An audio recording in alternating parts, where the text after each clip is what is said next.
ఈరోజు press club president Satyanarayana Gupta గారు నాకు కొన్ని ఆర్గానిక్ ప్రోడక్ట్స్ ఇచ్చారు.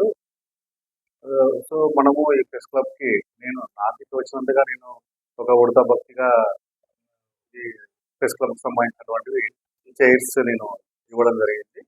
అట్లా దాతలు కూడా బాగుండాలి, ఆరోగ్యంగా ఉండాలి, అందరూ బాగుండాలి, అందులో మనం ఉండాలి అన్నటువంటి నేపథ్యంలో ఆయన సేవా దృక్పథంతో ఆయన సంబంధించినటువంటి ఆర్గానిక్ ప్రొడక్ట్స్ ఇవ్వడం అనేటువంటిది మేము నిజంగా హర్షించదగ్గ విషయము. సో ఈ నేపథ్యంలో ఆయనకు కూడా మేము కృతజ్ఞతలు చెప్తా ఉన్నాము. ఇలాంటి సేవా కార్యక్రమాలను ఉపయోగించుకుంటూ మరి సేవ చేసినటువంటి దాతలు క్షేమంగా ఉండాలన్నటువంటి కాన్సెప్ట్‌తో ఆయన ఇలాంటి మళ్ళీ ఆర్గానిక్ ప్రొడక్ట్స్ ఇవ్వడం అనేటువంటిది కూడా నిజంగా మంచి ఉద్దేశం అని భావిస్తున్నాము. Lakshminarayana, high court advocate.